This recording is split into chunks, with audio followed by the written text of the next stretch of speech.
William James once suggested as a useful exercise for young idealists a consideration of the changes which would be worked in our ordinary world if the various branches of our receiving instruments exchanged duties. If, for instance, we heard all colours and saw all sounds. Such a remark throws a sudden light on the strange and apparently insane statement of the visionary St. Martin. I heard flowers that sounded, and saw notes that shone. And on the reports of other mystics concerning a rare moment of consciousness in which the senses are fused into a single and ineffable act of perception, and colour and sound are known as aspects of one thing.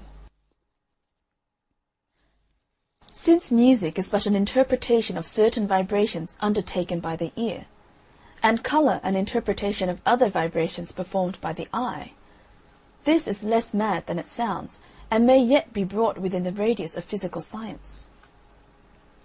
Did such an alteration of our senses take place, the world would still send us the same messages, that strange unknown world from which, on this hypothesis, we are hermetically sealed. But we should interpret them differently. Beauty would still be ours, though speaking in another tongue. The bird's song would then strike our retina as a pageant of colour.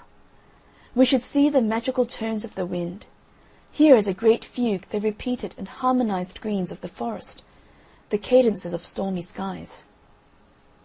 Did we realize how slight an adjustment of our organs is needed to initiate us into such a world, we should perhaps be less contemptuous of those mystics who tell us that they apprehended the Absolute as heavenly music or uncreated light, less fanatical in our determination to make the solid world of common sense the only standard of reality. This world of common sense is a conceptual world. It may represent an external universe. It certainly does represent the activity of the human mind.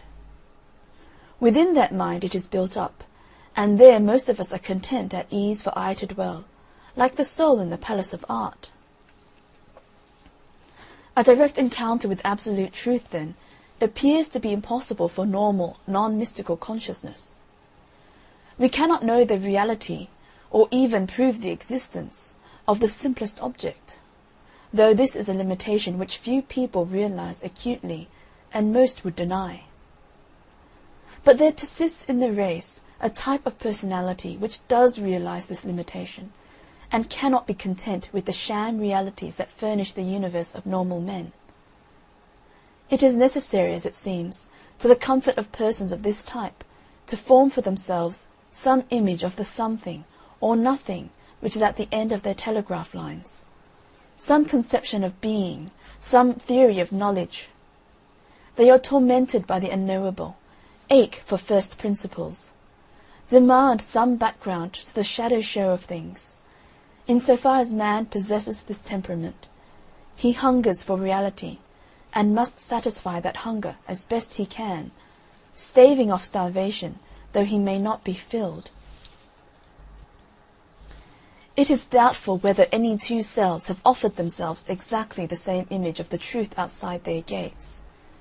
For a living metaphysic, like a living religion, is at bottom a strictly personal affair, a matter, as William James reminded us, of vision rather than of argument.